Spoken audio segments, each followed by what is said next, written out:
Hi, it's Ashleigh from Sweet Dreams Bake Shop, and welcome to Fail Friday, the series in which I fix your baking fail, my baking fail, or I tell you how to avoid a fail. And today I'm going to be giving a little cake over to a cake that I made more than a decade ago.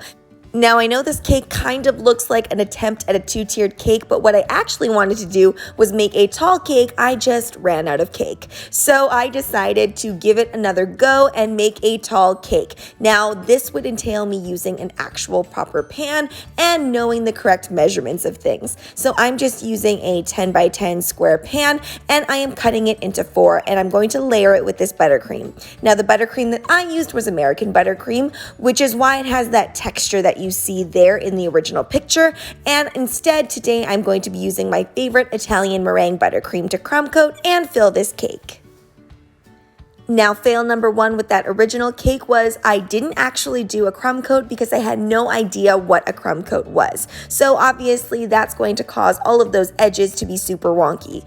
Fail number 2, it's not really a fail, but it's more of just not a great choice. Whenever you're working on cakes and you're still really new at it, doing anything with squared off edges is incredibly difficult. So I really should have gone for a rounded cake, but I did a square cake, so I'm going to have to redo that in this tutorial right here.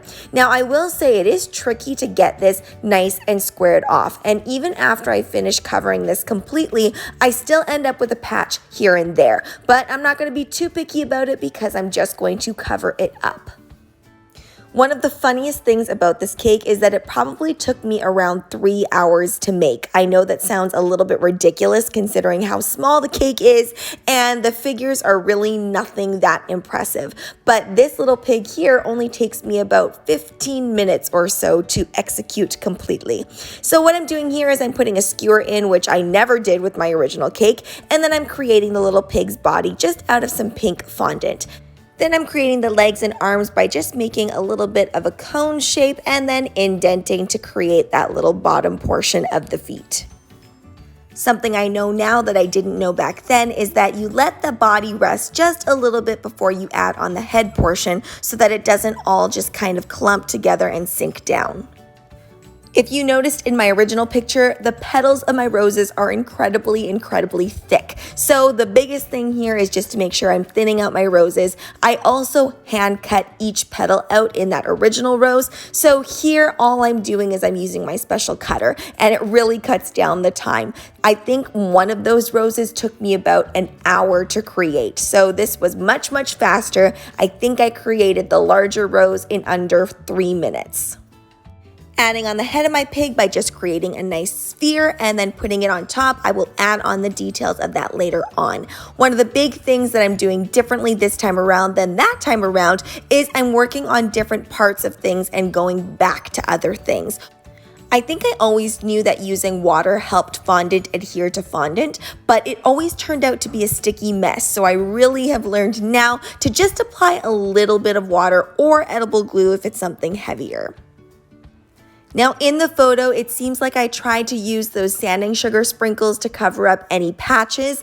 And to be fair, I didn't really have a whole lot of fondant cutters, which is probably why I didn't choose that option in the first place.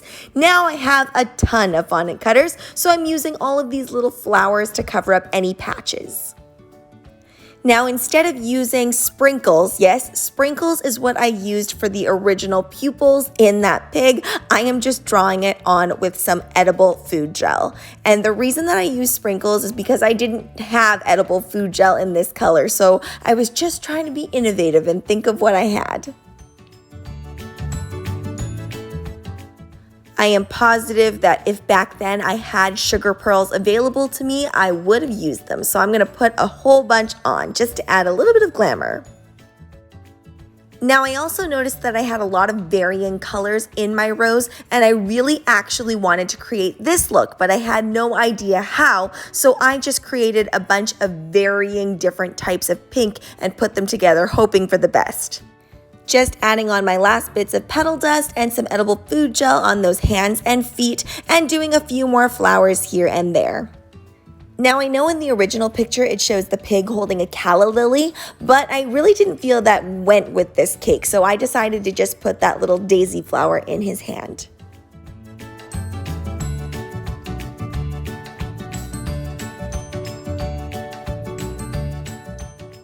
So I tried to keep things relatively the same. I know that when I made that cake way back when, this is more the vision I had in mind, but I didn't know how to execute it.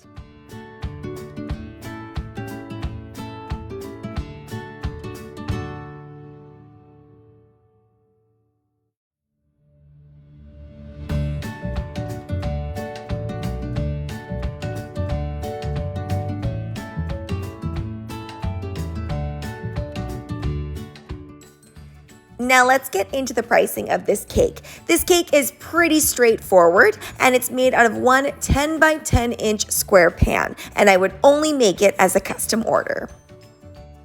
This was really fun for me to do. I've always wanted to go back and remake my cakes, but I've just never had time to do it until now.